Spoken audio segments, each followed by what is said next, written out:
Yes. Dr. Ani, every time I meet you, you increase my knowledge and you leave me thinking for a whole year. Uh, How do you share so much knowledge? And I would think that you gain this from the field and from meeting different people, especially those that we marginalize and say are uneducated. I would assume that we learn most of our lessons from them. yes. To be very honest, I am indebted to the people who are in the field.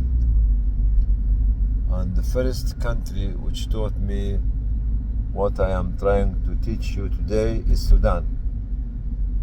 Sudan was the teacher since 1984, 85, 86, 87, 89. Then after that, all the countries which I visited, that the people of such country have different knowledge, different valuable knowledge related to their own community, to their own culture, to their own philosophy of thinking, and teaching me the knowledge.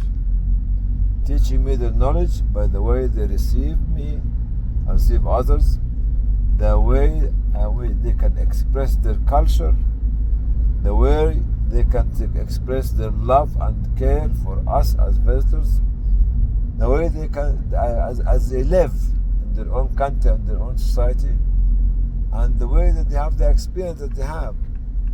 So, traveling is a very resourceful source of information and teaching. This is number one. Number two is we learn from our failures. That's why if we fail, we have to correct our failure and make a success story. The way from the difficulty that we are receiving every time, before September the 11th, after September the 11th, now October 7th, Islamophobia, de-risking with the banking, all this, we have to learn from the challenges we are facing. Number 3 or 4, we learn from our competitors, that we are competing with them. Number 4 or 5, we learn from the difficult situation affecting people, especially from the disaster-stricken area, or from the conflict zones, the armed conflict zones. We learn every day in life is a teacher for you. If the day passes away or faded away without us learning from it, we have failed to gain knowledge of that day. Because every day is coming to us with its own knowledge. And we need to grasp the knowledge of every day passing through our life.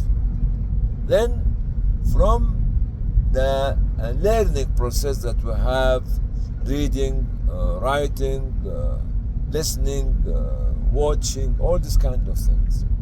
The more you expose yourself to knowledge, the more that the knowledge will increase the capacity of your brain to accommodate such knowledge.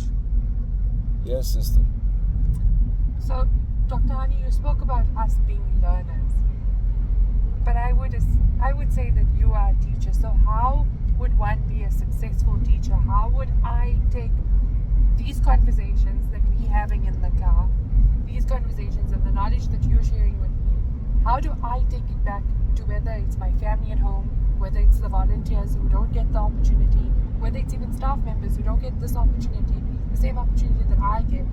How do I become the teacher of the knowledge that I'm taking from you? First of all, learn to listen carefully. That's number one. Number two, learn to understand what is being mentioned in front of you or what you have been reading. And learn to understand the right understanding, not to understand different angle of it. The comprehensive understanding that actually of the knowledge that's passing through you. Learn to comprehend such knowledge and try to look at it in depth to enable you to understand deep and deep and deep of such knowledge. Also, for the Quran, the more, if we take the Quran as an example, or Hadith as an example, the more we dig deep down in the knowledge of Arabic language and the history of Islam, the more that we have different interpretation of different sentences or verses of the Quran at different generation and different time. Last and not least, don't ever call yourself a teacher or a professor or imam. Call yourself a passenger passing by to pass his or her knowledge to people that they met and to absorb from them knowledge that they can give. Teaching and learning is two-way system, especially at your age, because when you are a young individual and try to tell them I'm a teacher now, this might be a sense of arrogance or big-headedness. Okay, but even when you look at the way the people receive you to teach them and to pass knowledge to them, treat them with humility and let them to show you or to see you, not to see you as one of them, not lecturing them. Sometimes it happened to me when I keep lecturing people, says stop lecturing us. Okay, this happened even with my family members. Stop, daddy, stop lecturing us, please. We had enough of you. Okay, so this is the way. So, and there is no end of knowledge, no end of learning, and no end of seeking education. Why? The clear example in Surah Kahf in Quran, the discussion between Musa alayhi salam was a prophet and Al-Khidr alayhi salam was a noble man. But the knowledge of Al-Khidr alayhi salam was different to the knowledge of Moses, because Allah is giving him from his own knowledge something that Moses as a prophet could not be able to comprehend it.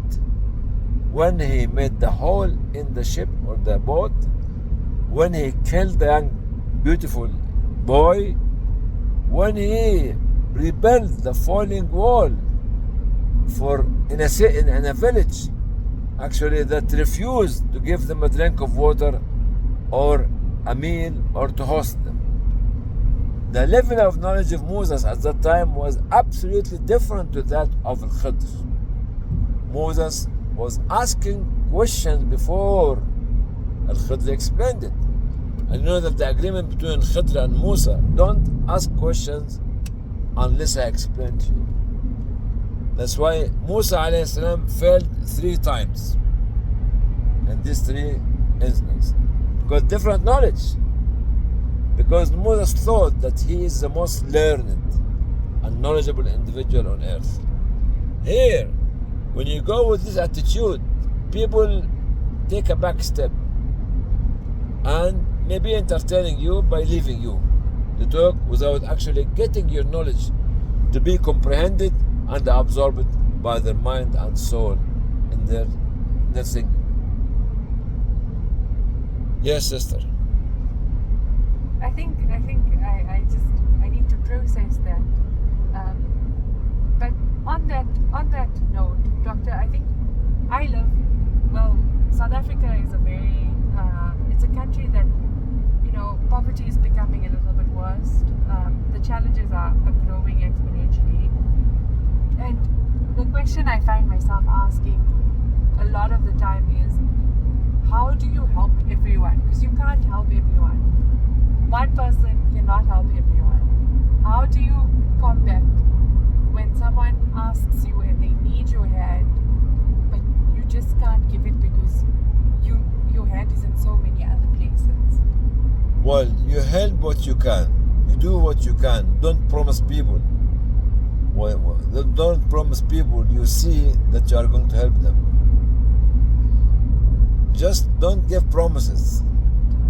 Because sometimes we get excited as young people, say, yes, we will. No, you can't. And we have been learning in Islamic Relief and other organizations, don't give promises that you cannot fulfill. You are not responsible for humanity as a whole, but you are responsible for spending your resources right.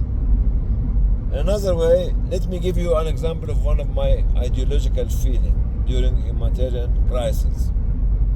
My ideological feeling is, if I go to an area called Syria nowadays as a conflict zone, armed conflict, and somebody gave me $1 million, okay?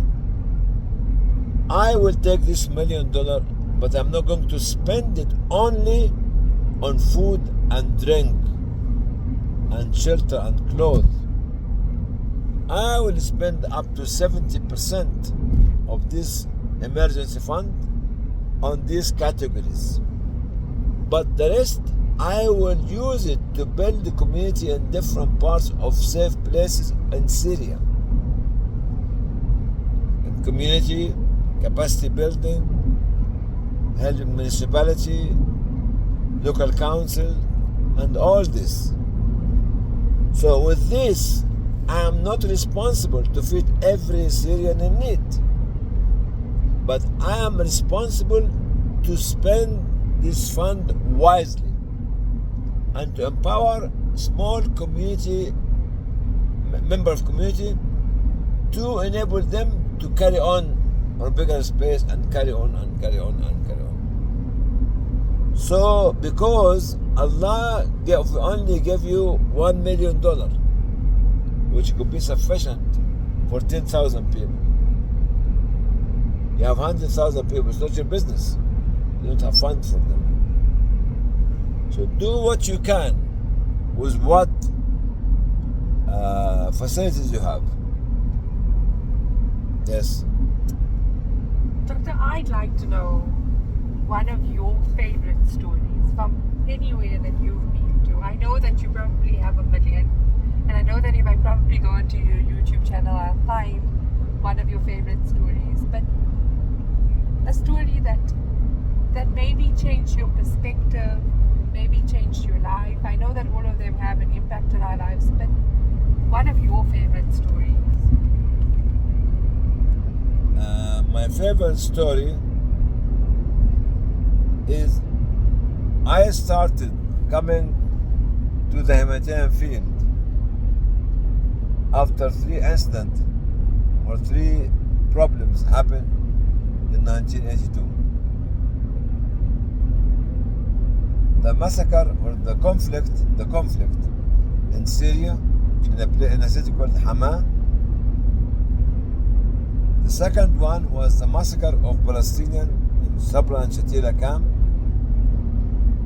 The third one was visiting Bosnia in 1982 as well. 3 of them happened in 1982, between February, I think August and September, something like this. Those 3 incidents changed my mind totally. From just being a young man who came to UK, to Europe, to learn or to gain his medical degree, into a social and humanitarian worker. It's a journey. Even the story of Allah choosing my wife, my current wife. Allah in His knowledge knew and still knowing that my mission or my travel or my stay in UK is not for the medical degree, it's for Islamic relief. That's why there was a proposition from me to 3 or 4 girls which have been refused by the family, alhamdulillah. But because Allah in His wisdom knew that those young girls are not suitable for me to be my partner in this mission. That's why I chosen my current wife for such a mission. So you could be very upset. Oh, she was a very good girl, she was very humble, but she's not a suitable one. Because Allah knows that after 20 years, okay, He will do something that this girl cannot take it with you. So these 4 milestones in my life made my life totally different. Actually, what happened in 1982-83 is impacting my life up till now. Yes? You speak about your wife and how Allah chose them. And I think this goes back to the first question that I asked about how do you explain to people why you do this work. And I think it's very important, like you said, Allah gave you the spouse that would understand your mission. Definitely. And why you're doing it. Because it's very important to have someone that understands why we do this. Because there's late nights, there's field work, there's times when we cannot be at home. That's right. What would you say are the qualities that stand out in your wife that makes her the perfect spouse to a humanitarian? Oh, I think the wife that you choose or the husband that you choose should be your acceptant to protect yourself from being living as a single woman or a single man. This is the first step. Oh Allah, give me the perfect individual for me and him to build a good family. This is the first step. When you switch your intention to this direction and you are working in the field of social field or material field, political field, and become Allah will make you a leader, because He will give you the right partner, which is a wife or a husband, to help you to achieve this. I know a lot of great women in the history of humanity. Their husband was the supporter, not only the wife, it's also the husband as well. So this is the first intention. Whom you want to marry? You want to marry the rich? You want to marry the most handsome man? You want to marry the most educated man? A man from a noble family? Or you want to marry the man in whom you and him will be able to build the family? Allah knows the length and the width and the strength of your shoulder and how much you can carry. And He will give you somebody to suit you, whether you are in the public domain or not. But with your intention, if Allah is preparing you to become a prophet, He will give you Khadija. See, Prophet ﷺ could not find anyone else better than Khadija to be his wife, especially in the first most critical years of the history of Islam. She was a wife, she was a lover, she was a supporter, she was an advocate, and she was a mother.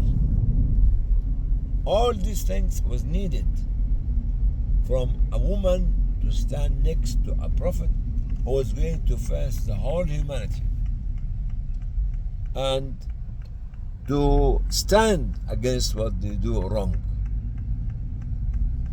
So, Alhamdulillah, for my case, it is clear for me, and Alhamdulillah, it will be clear for you as well. Alright? Oh. Yeah. That's no problem.